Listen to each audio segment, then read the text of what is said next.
Hey, Algebra 1 students, Mr. Ford here with another homework tutorial. This is 513, problems 34 through 39. Let's start with 34, which is very similar to what we did today in class. We have the drop height and rebound height for some sort of ball that Deshauna and her team has gathered. So let's start by finding the rebound ratio.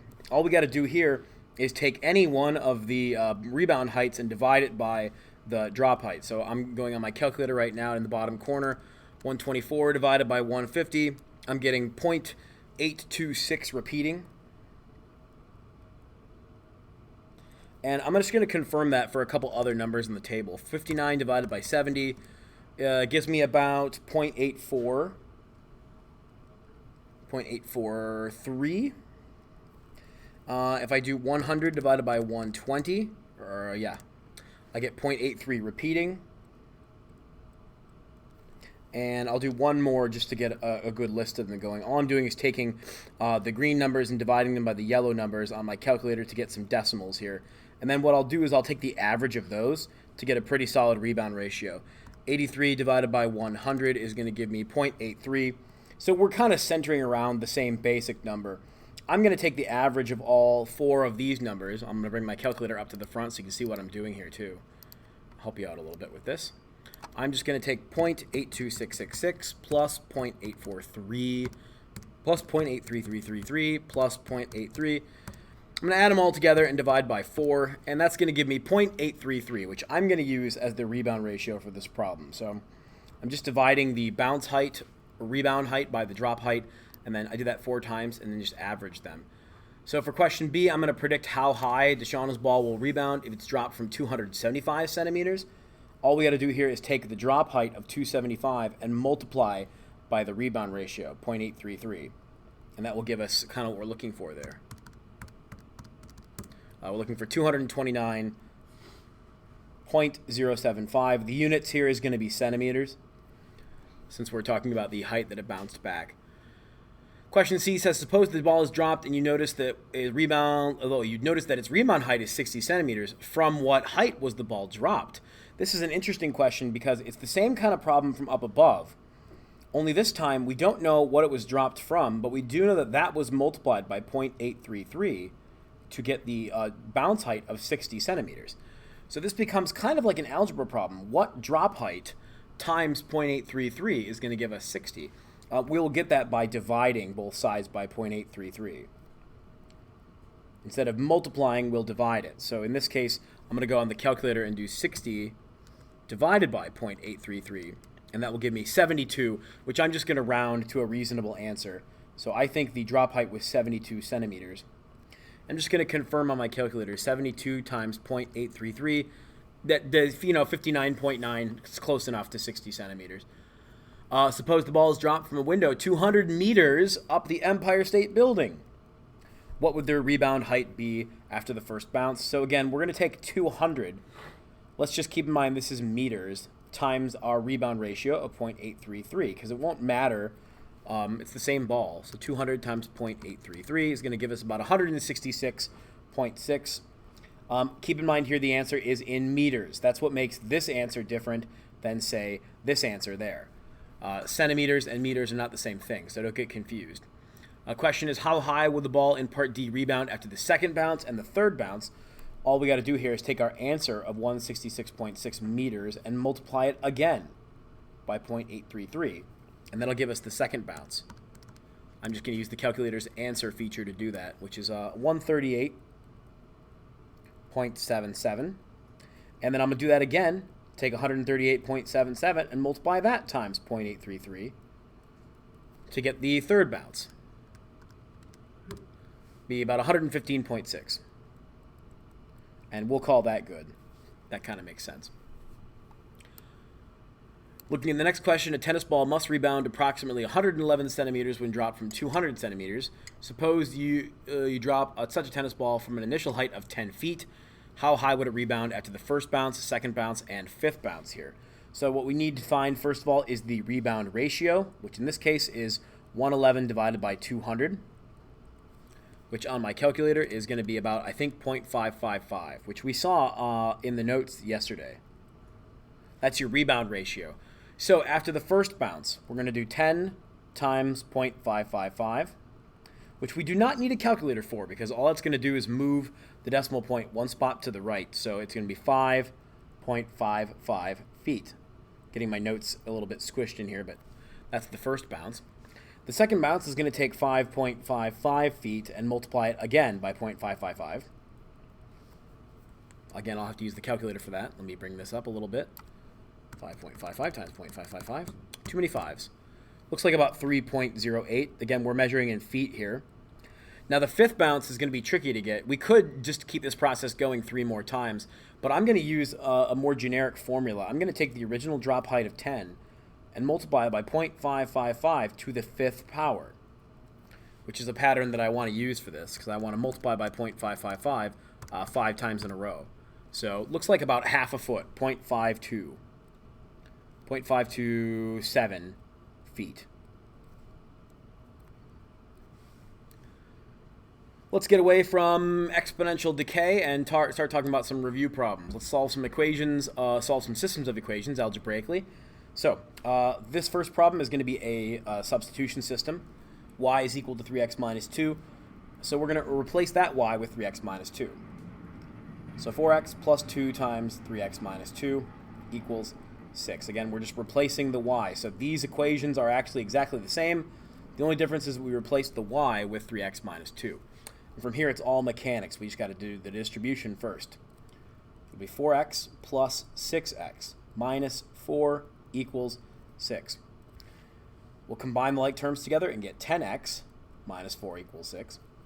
We'll add the 4 to both sides to get 10x equals 10. And then we'll just think about it for a minute or divide by 10. But x has to be 1 in this case. That is not the final answer, though, because we need to take that x and plug it in up here. And that will give us y equals 3 times 1 minus 2, which is 3 minus 2, which is 1. And so the final answer is 1 and 1 for the 2 points there. Now, the instructions do say to solve this by graphing also, and I'm wondering how hard it would be for me to, let's see. What's in the background here? Stand by, I have technical difficulties. I'm going to see if I can get this to come up to the front. Nope, that's nothing. Okay, order moved back. Oh, golly, I don't want that.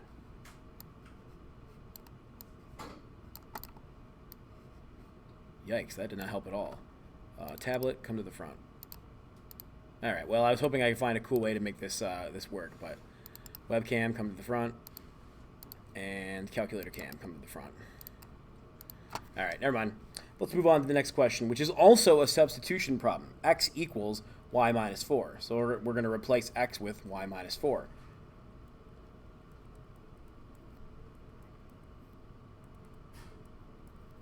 Again, I want to point out this equation is the same as that equation. The only difference is that we replaced x with y minus 4. And then again, from here, it's all mechanics. 2 times y, 2 times negative 4. We'll have 2y minus 8 minus y equals negative 5. 2y minus y is equal to y. And then if we add the 8 to both sides, we're going to get y equals 3. That's not the end of the problem, though, because we still have to take this information and put it all the way up there in the original problem, where x equals 3 minus 4. So x is negative 1. And so the final answer should be negative 1 and 3. Going to the next page, on the back side here, 537, Lana received a stamp collection from her grandmother. The collection is in a leather book and currently has 120 stamps, which I see in the table at 0120 right there. Lana joined a stamp club which sends her 12 new stamps each month, which is a rate of change. If I'm looking at it right there, it looks like there's a plus 12 relationship already happening in the table.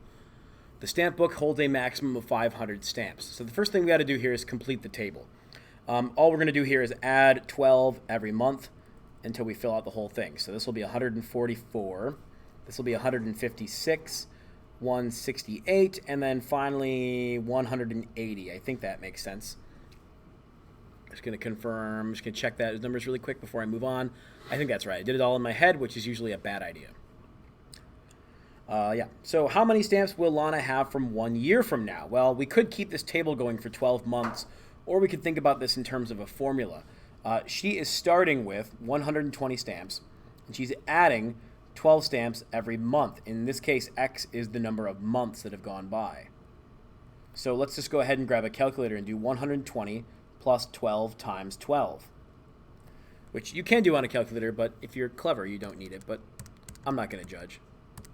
264 stamps. So write an equation using function notation to represent the total number of stamps that she has in her collection after n months, and let the total be represented by T of n. So it's going to be the exact same formula that I just wrote down, only instead of y, we're going to use T of n. The total number of stamps, and that is going to be the original 120 stamps plus 12 times n. Really straightforward linear equation. And finally, we're going to solve this for when T of n is equal to 500. So we're just going to replace the T of n part with 500 and solve it for n. When we subtract 120 from both sides, we'll get 380 equals 12n. And then we will divide by 12. And I don't think that's going to be a whole number. 380 divided by 12 is going to be 31.6 repeating. I was right. 31.6 repeating is the same thing as 31 2/3. So as far as answering the question, will Lana be able to fill the book exactly with no stamps remaining? That question has the answer of no, because we're going to have a kind of a decimal answer after a certain number of months. As far as when the book will be filled, that'll be after 32 months, because we'll have to wait one more month to fill in the remaining 1/3 of the book that's going to be left. Question 538 says to use slope to determine whether these points are on the same line. That's actually really easy to do. Let's talk about the first 2 points first. With A and B, the slope is equal to the change in y divided by the change in x. Now you can do this by grabbing the y coordinates and subtracting them. How about doing 5 minus 6? And then we'll do 3 minus negative 2. We have to use the same order that we used for both of these. 5 minus 6 is negative 1. 3 minus negative 2 is 5, and that's the slope between the first 2 points, A and B. Let's try B and C. What we're hoping for here is that we have the same slope. That would indicate that they're all on the same line. So again, we're going to use the x and y values. Of course, we have to remember that we're using B and C for this problem, though. So for our y's, we're going to do 6 minus 7, which is negative 1. And then we'll have to do negative 2 minus negative 5, which unfortunately is not. This is negative 1 over 3. So I don't think these are on the same line, because they have different slopes going on here and here. I suppose another easy way to do this would be to graph them. 1, 2, 3, 1, 2, 3, 4, 5. There's point A. 1, 2, 6, 3, 4, 6. See, back 2, up 6. There's going to be B. And then C is at negative 5, 7. 4, 5, 7 is up here. It kind of looks like they might be on the same line, but if you draw it with any sort of accuracy, you can see there's kind of a different slope pattern going on there. So all 3 points are not on the same line. And finally, for question 539, Serena wanted to examine the graphs of the equations below on her graphing calculator. So what we have to do here is rewrite both of them in y equals form. So we'll solve them for y. So we saw something like this on the previous homework. Got to kind of figure out how to get y by itself. So the first thing to do here in this problem would be to kind of distribute that subtraction there. I would write this as 5 minus y plus 2 equals 3x. And then I would combine together the 5 and the 2 and make it 7 minus y equals 3x. Normally what we would do here is get the y by itself, and I still kind of want to do that, but you have to remember that if you're going to subtract 7 from both sides, first of all, the 3x and the 7 cannot combine together in any meaningful way, and the y is negative. So you have negative y equals 3x minus 7, but we're not interested in what negative y is. We want to know what positive y is. There's a really easy fix for that. All you got to do is change the sign of everything. Change negative y to positive y, but change 3x to negative 3x, and change negative 7 to positive 7. And that's what we're looking for there. Essentially what you're doing here is multiplying the entire equation by negative 1. Over on the next question, we have a very similar task to accomplish. The first thing we have to do is, actually, this problem would be a lot easier if instead of distributing the 5, let's just divide it right now. We kind of have that choice. Usually we distribute the 5 first, but we can actually cancel it out on the left side right now. we'd be left with x plus y equals negative 2/5. And now all we got to do, honestly, is subtract x from both sides. Cancel it out over here, and you get y equals negative 2/5 minus x. And that is solved, my friends. There you go. We got out of here in a little bit over 15 minutes. This one took a little bit longer, but that's the way it is sometimes. Hey, keep it up. You guys are awesome. I'll see you in the next video. Hope these are of use to you, and I'll see you in class or in the next one. Bye.